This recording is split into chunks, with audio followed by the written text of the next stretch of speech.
Cybersecurity has become one of the most important areas of the global technology economy. As businesses move even more of their operations into the cloud, generate more data, and adopt artificial intelligence, protecting digital infrastructure has only become increasingly more important. But for investors, there's another question. When has historically been the best time of year to own cybersecurity stocks? In this video, we're going to use Seasonax to compare the seasonal pattern of the broader cybersecurity sector with three of its major companies: Palo Alto Networks, CrowdStrike, and Fortinet. And we're going to see whether the individual stocks tend to follow the sector as a whole or whether they have seasonal patterns of their own. So let's start with the broader sector. The First Trust NASDAQ Cybersecurity ETF, or CIBR, gives us exposure to a basket of companies involved in cybersecurity. So rather than beginning with the individual stock, this does give us a really useful benchmark for how the sector itself has historically behaved. This chart shows the seasonal pattern for the CIBR over the last 10 years. And if you notice, straight away we can see that there's a strong period at the start of the year into the middle of Feb, average return of 6.50%, 80% winning trade percentage. We then tend to see a dip into early spring with a negative return of 5.23%, followed by a recovery through the middle of March into April that really sort of picks up at the end of June into early July and middle of August into the end of August. So if you took this as a whole, there's an average return of 10% from the middle of March to early September. And then there's a final sort of hurrah of the year from, Halloween through to year end. You see another average return positive 3.72%. So we can see where the sector tends to perform particularly strongly. And what's interesting is these summer months, the sort of summer slump, tends to be quite good for cybersecurity stock. And you can see here, average return 5.80%. Now, let's compare that with the individual companies. So first off, and we can use the compare section here with Seasonax, we'll be looking at the Palo Alto Networks.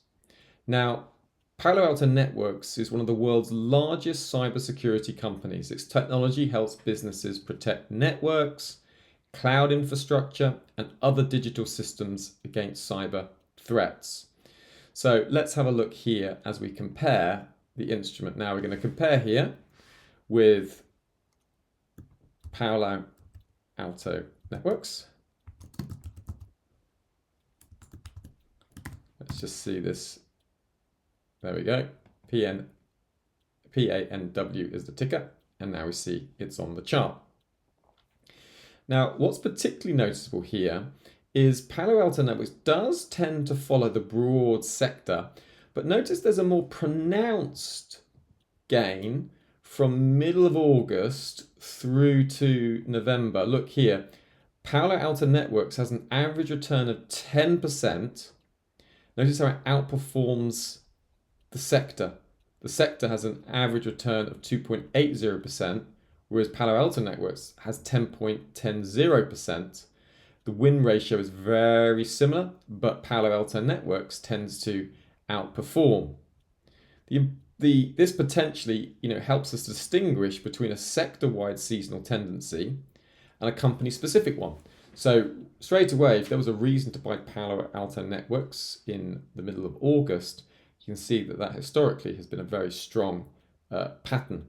The volatility has been pronounced too. The maximum loss, notice, was 22.37% with Palo Alto Networks, whereas the broader sector had a maximum loss of 13.06%. So yes, greater gains, but there is greater volatility all in all, and that is a factor to consider. Next, let's compare CrowdStrike. Now, CrowdStrike is a cybersecurity company that best known for its cloud-based Falcon platform, which helps organizations protect computers, servers, cloud workloads, and just other systems from cyber attacks. And again, look at this seasonal pattern.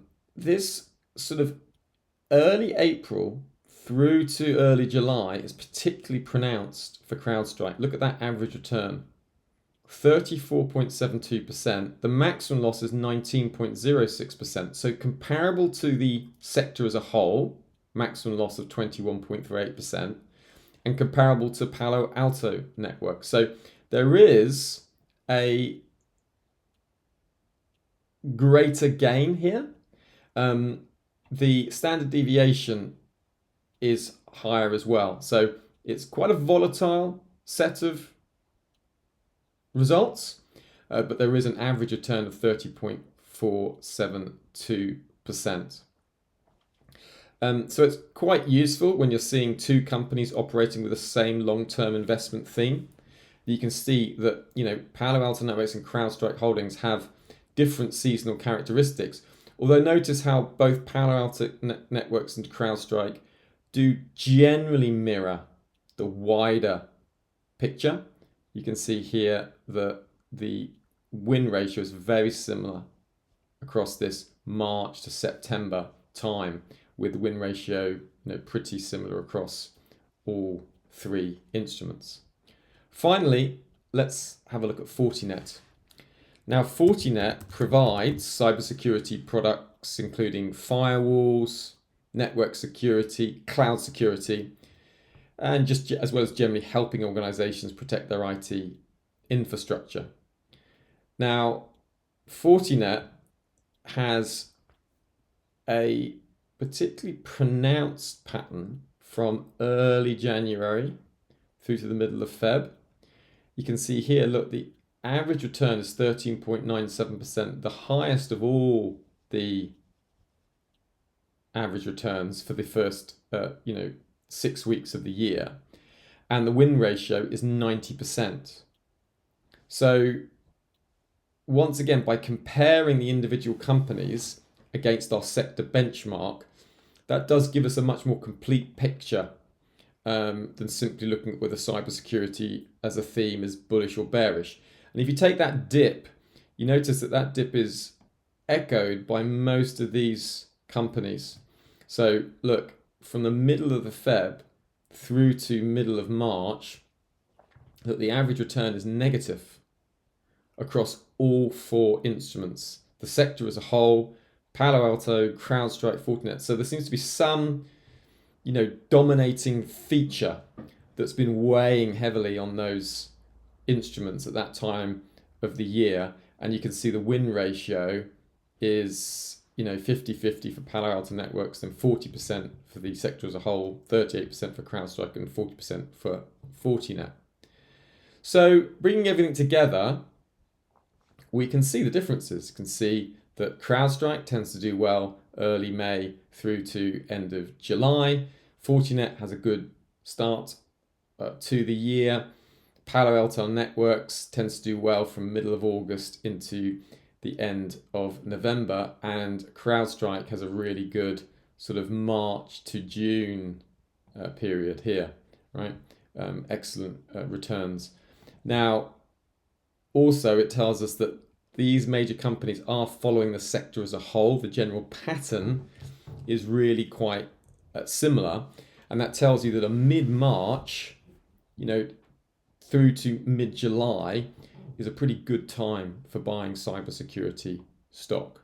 That's certainly the ones we've been looking at here based on their seasonal biases.